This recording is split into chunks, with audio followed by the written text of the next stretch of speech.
Alguns trabalhadores rodoviários encontraram uma mala vermelha na beira da estrada. Quando abriram, tiveram uma desagradável surpresa. Dentro da mala havia o corpo de uma jovem. Nenhum deles sabiam, mas a jovem tinha sofrido uma das mortes mais cruéis que se pode imaginar.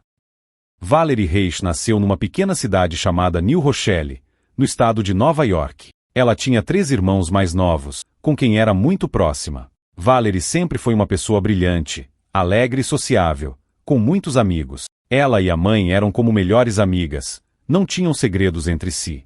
Para sua mãe, nada era mais importante do que a felicidade e a paz de espírito de sua filha. Valerie possuía uma infinidade de talentos. Ela desenhava lindamente, cantava e sonhava em se tornar uma tatuadora profissional.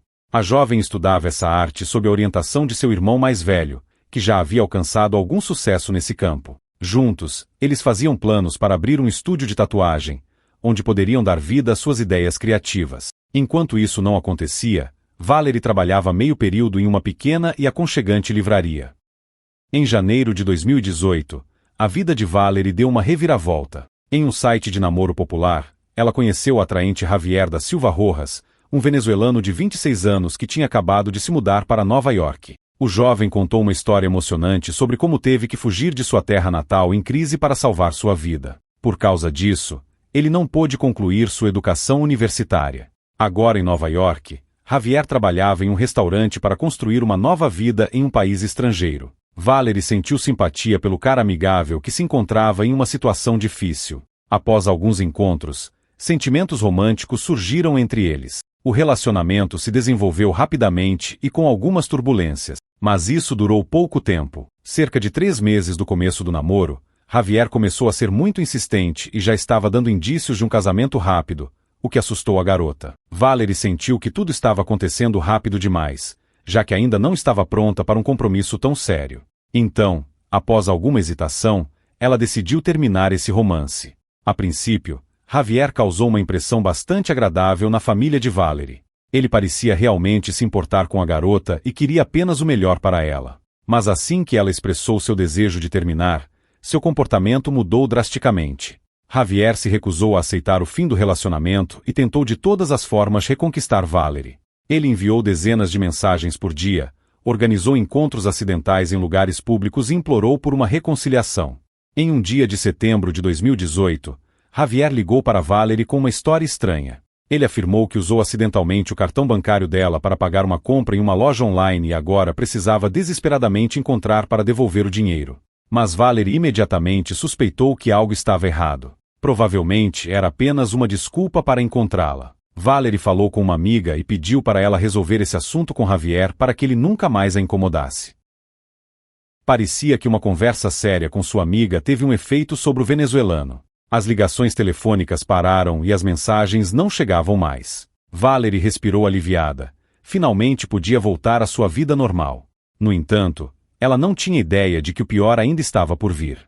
Em 24 de janeiro de 2019, ocorreu um incidente estranho. Javier escreveu para um conhecido de longa data, alegando que supostamente pegou Valerie na cama com outro homem. Essa mensagem causou surpresa e indignação na garota, pois não poderia ser verdade. Ela e Javier haviam se separado há muito tempo e não mantinham contato algum.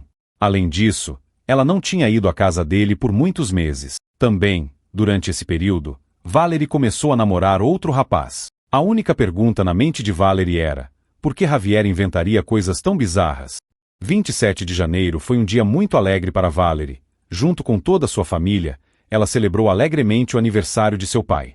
Parecia que nada iria causar problemas. Mas já na noite do dia seguinte, 28 de janeiro, depois de retornar para casa após seu turno na livraria, a garota ligou para sua mãe em um estado de pânico total.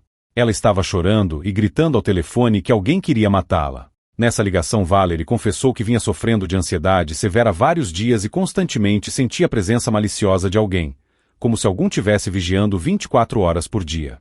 As notícias que ouviu sobre os assassinatos brutais de mulheres em suas próprias casas provocaram ainda mais pensamentos paranoicos na garota. Ela não se sentia mais segura em seu apartamento. E sua ligação alegando que alguém queria matá-la era por conta dessa crise severa. Tentando acalmar sua filha de alguma forma, a mãe perguntou se ela tinha medo de alguém específico, mas Valerie não conseguiu responder nada, apenas continuou soluçando ao telefone. Após uma longa conversa, a garota pareceu se sentir melhor. Elas concordaram que no dia seguinte sua mãe definitivamente iria até lá fazer um jantar e ficaria com ela até se sentir melhor. Antes de dormir, Valerie enviou uma mensagem para sua mãe dizendo que já tinha se acalmado e ia dormir. Ela não tinha ideia de que essas seriam suas últimas palavras para sua mãe. Na manhã seguinte, 29 de janeiro, a mãe preocupada estava esperando uma ligação de sua filha, mas ela permaneceu em silêncio. As tentativas de ligar para o celular de Valerie foram em vão. Após alguns toques, o correio de voz era ativado. Mais perto do meio-dia, a mulher decidiu ir até o apartamento de sua filha e pessoalmente se certificar de que ela estava bem. No trabalho, Valerie também era esperada em vão. Geralmente pontual e diligente, desta vez a garota não apareceu para seu turno e não avisou ninguém sobre sua ausência. Ela nunca tinha feito isso antes, já que valorizava muito seu emprego e a equipe da livraria onde já trabalhava há cerca de 2 anos. O gerente perplexo tentou ligar para Valerie, mas sem sucesso, o telefone estava desligado. A ansiedade rapidamente envolveu toda a família. Valerie não foi para o jantar que ela aguardava tão ansiosamente. Seus parentes ligaram para o número dela mais algumas vezes, mas só encontraram uma parede de silêncio. Na manhã de 30 de janeiro, um dia após o desaparecimento da jovem, ficou claro que a família não poderia lidar sozinha. Eles foram à polícia e registraram um boletim de pessoa desaparecida para Valerie. A mãe da garota avisou para a polícia que Javier estava stalkeando sua filha há algum tempo, mas até aquele momento a polícia não havia decidido ir atrás do venezuelano. Uma busca minuciosa no apartamento de Valerie não produziu nenhuma pista significativa. Não havia sinais de luta ou qualquer indicação de que a garota tivesse sido levada à força para qualquer lugar. O único detalhe em comum eram pequenas manchas de sangue em uma fronha no banheiro, mas a polícia presumiu que isso poderia ser resultado de um corte ou nariz sangrando comum.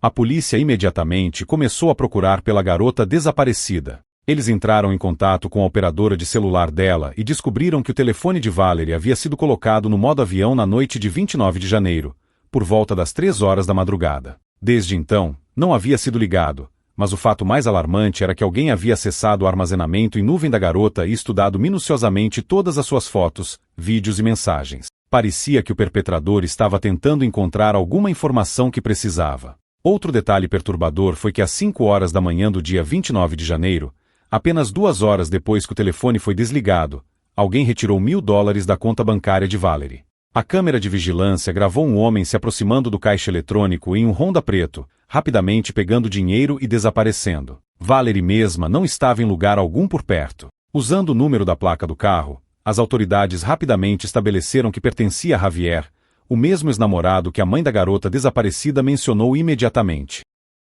Ele instantaneamente entrou na lista de principais suspeitos. Durante uma busca em sua casa, não foi encontrada nenhuma evidência direta de envolvimento no desaparecimento de Valerie, mas as imagens da câmera de vigilância mostraram que na noite de 28 de janeiro, Javier saiu de casa em um Honda preto e se dirigiu para a residência de sua ex-namorada. Os investigadores verificaram pessoalmente o telefone de Valerie. Não havia ligações ou mensagens de Javier nos últimos meses. Ela claramente não o havia convidado ou marcado um encontro. Então, o que ele estava fazendo lá à noite sem aviso ou convite? Ainda mais suspeito foi o comportamento estranho de Javier imediatamente após esses eventos. Ele desligou seu telefone, então não havia como rastrear seus movimentos. Às 6 horas, seu celular brevemente se ligou no começo do estado de Connecticut. Às 7h30 foi detectado na cidade de Greenwich, e só às 9h43 Javier retornou para casa, o que foi confirmado pelas câmeras perto de sua casa. Ele voltou com roupas diferentes das que havia saído na noite anterior e trouxe consigo uma pequena bolsa esportiva que levou para dentro de casa e apenas alguns minutos depois ele saiu sem ela. Tudo isso deixou os detetives extremamente alarmados. Mais tarde, descobriram outro detalhe interessante. Na noite anterior ao desaparecimento de Valerie, Javier postou uma foto antiga deles juntos no Instagram. Por que ele fez isso? Talvez ele quisesse mostrar a todos que ainda estavam juntos, ou foi algum tipo de indireta para alguém.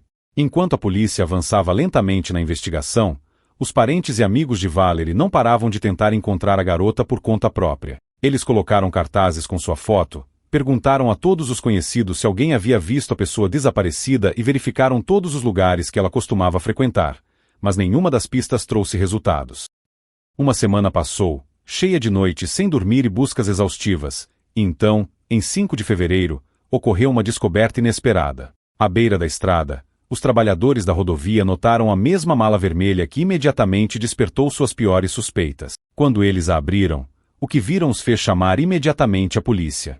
Dentro da mala estava o corpo de uma jovem mulher. Suas mãos e pés estavam amarrados com firmeza com corda, sua boca selada com uma espessa camada de fita adesiva. A camisa clara estava rasgada e as calças estavam sujas e rasgadas. A garota não estava usando sapatos.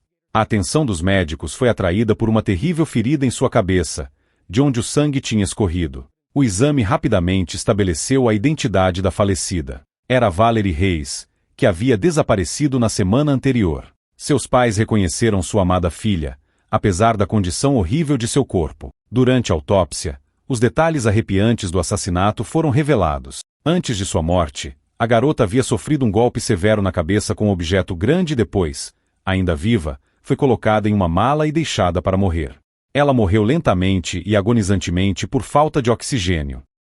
Todas as evidências apontavam para o envolvimento de Javier da Silva Rojas neste brutal assassinato, mas provar sua culpa não foi fácil. A única evidência direta foi o cartão bancário de Valerie encontrado em sua carteira. Durante o interrogatório, o suspeito apresentou uma versão extremamente duvidosa dos eventos. Ele afirmou que encontrou o cartão da garota em algum bar, completamente por acaso. Isso parecia implausível e levantava ainda mais perguntas. Os investigadores apresentaram a Javier todas as informações que haviam reunido, vídeos das câmeras de vigilância, detalhes dos movimentos de seu carro e a localização de seu telefone. Eles o asseguraram de que estavam cientes de sua presença na casa de Valerie. Então, o suspeito mudou seu depoimento. Ele admitiu que estava muito bêbado naquela noite e poderia realmente ter ido à casa de Valerie, mas não se lembrava de nada. No entanto, quando o detetive mostrou a ele fotos do corpo mutilado de sua ex-namorada na mala, Javier não suportou e começou a chorar. Ele começou a falar de forma incoerente e confusa, tentando se justificar. Segundo sua nova versão, ele foi à casa de Valerie naquela noite a convite dela. Eles tiveram relações sexuais consensuais de forma bruta, mas em determinado momento a garota caiu, bateu a cabeça no chão e perdeu a consciência. Javier insistiu que queria ajudar sua amada. Ele fez respiração artificial e massagem cardíaca nela, mas foi tudo em vão. Assustado por poder ser acusado de assassinato, ele tentou esconder os vestígios do crime, amarrando Valerie, selando sua boca com fita adesiva, colocando-a em uma mala e atirando da cidade. Ele alegadamente fez tudo isso em um estado de paixão, sem perceber o que estava fazendo. Quando os investigadores perguntaram por que ele amarrou e amordaçou uma garota possivelmente morta imóvel, Javier não conseguiu responder. Então, começou uma história totalmente incrível e falsa. Ele afirmou que usou deliberadamente o cartão de Valerie para chamar a atenção da polícia o mais rápido possível. Em sua opinião, isso deveria facilitar a investigação.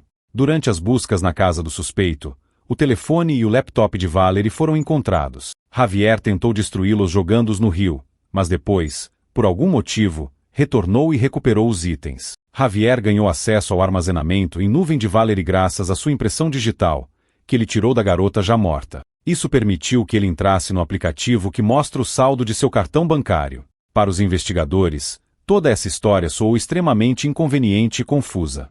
Havia muitas inconsistências e coincidências acidentais. Eles imediatamente suspeitaram de Javier pelo assassinato intencional e planejado de Valerie, e forneceram fortes evidências de sua culpa.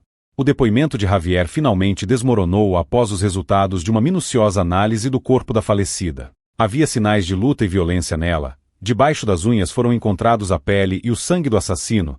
Suas impressões digitais foram encontradas em seu pescoço e peito. O DNA de Javier estava por toda parte, na mala, no interior do carro, nos pertences da vítima. Ficou claro que ele havia cometido esse terrível crime de forma cuidadosa e consistente.